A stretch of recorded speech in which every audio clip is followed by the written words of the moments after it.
ಎಲ್ಲ ದಾಟಿ ಬಂದಿದ್ದೀವಲ್ಲ ನಾವು ಸುದೈವಗಳು.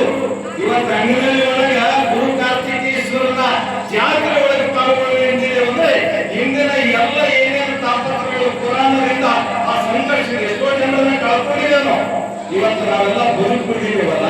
ಈಗ ಹಿರಿಯರಿದ್ದೀರಿ ತಾಯಿಯಂದ್ರೆ ನೀವು ಗಟ್ಟಿಗಳು, ಗಟ್ಟಿ ನಿಮ್ಮಲ್ಲಿ ಗಟ್ಟಿತರ ಆಯುಷ್ಯ ನಿಮಗೆ ಹೆಚ್ಚಿಗಲ್ಲ. ಈಗಿನ ಪೀಳಿಗೆಗೆ ಆಯುಷ್ಯನೇ ಇಲ್ಲ. ಏನಾಯ್ತು 40 ವರ್ಷದಲ್ಲಿ ಹಾರ್ಟ್ ಅಟ್ಯಾಕ್ ಆಯ್ತು. ಯಾರು ಧರ್ಮ ಅಧ್ಯಾತ್ಮದಲ್ಲಿ ಇರ್ತಾರ, ಜಾತ್ರೆ ಉತ್ಸವದಲ್ಲಿ ಪಾಲ್ಗೊಳ್ತಾರ, ಇಂಥ ಪೂಜ್ಯರ ಸಮ್ಮುಖದಲ್ಲಿ ಇರ್ತಾರ, ಅವರಿಗೆ ಆಯುಷ್ಯ ಹೆಚ್ಚಿಗೆ ಆಗ್ತದ, ಆಯುಷ್ಯ ಹೆಚ್ಚಿಗೆ ಆಗ್ತದ, ಬಹಳ ವರ್ಷ ಬದುಕ್ತಾರ.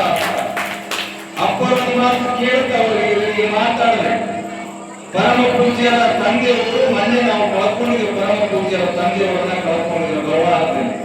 ಅವರಿಗೆ 80 ವರ್ಷ ವಯಸ್ಸು, ತಾಯಿ ಗಟ್ಟಿದ್ದಾರೆ. ಆದ್ರೆ 80 ವರ್ಷದ ವಯಸ್ಸಿನವರಿಗೆ ಇದ್ದರಲ್ಲ ಅವರು ಪೂಜ್ಯರು. ಆಮೇಲೆ ಇವರಿಗಾಗಿ ಒಂದು ಆಶ್ರಮವನ್ನು ಕಟ್ಟಿದ್ದಾರೆ. ಭಗವಂತ ಆಶ್ರಮ ಇವರಿಗೆ ಕೊಡಬೇಕು, ಇವರು ಅಪ್ಪರಿಗೆ ಕೊಡಬೇಕನ್ನೋದ್ರೊಳಗೆ ಅವರೇ ಇಲ್ಲಿ. ಇದು ದೇವರ ಲೀಲೆ ಅಂತ. ಅವಾಗ ಅಪ್ಪನ ಆಶೀರ್ವಾದ ಮಾಡ್ಯಾರಂತ. ಅವಾಗ ಇವರು ತಂದವರು ನಾನು ಇರಲಿ ಗೆಲ್ಲಿ ನಿನಗೆ ಸಮಾಜ ಕಲ್ಪಿಸಿದ್ದೀನಿ. ನಿನಗೆ ಹಂಗದಲ್ಲಿ ಮಠ, ಕಾರ್ತಿಕೇಶ್ವರ ಮಠ, ಮೂಲಿ ಮಠ ಆಗಿರುವುದು ಇಡೀ ಕಲ್ಯಾಣ ಕರ್ನಾಟಕದಲ್ಲಿ ಏನಾದರೂ ಧರ್ಮದ ಕೆಲಸ ಮಾಡಪ್ಪ ಅಂತ ಅವರ ತಂದೆ ತಾಯಿ ಆಶೀರ್ವಾದ ಮಾಡಬೇಕಾಗಿ ಪೂಜ್ಯರು ಧರ್ಮದ ಸೇವೆಗೆ ಈ ರೀತಿಯಾಗಿ ನಿಂತಿದ್ದಾರಲ್ಲ. ನಾವೆಲ್ಲ ಸಂಸಾರಿಗಳು, ನಮಗೆಲ್ಲ ಜಂಜಾಟಿದೆ. ಇಲ್ಲಿ ಬಿಟ್ಟರೆ ನಾವು ನಮ್ಮ ಸಂಸಾರ ನೋಡ್ಕೊಳ್ತೀವಿ.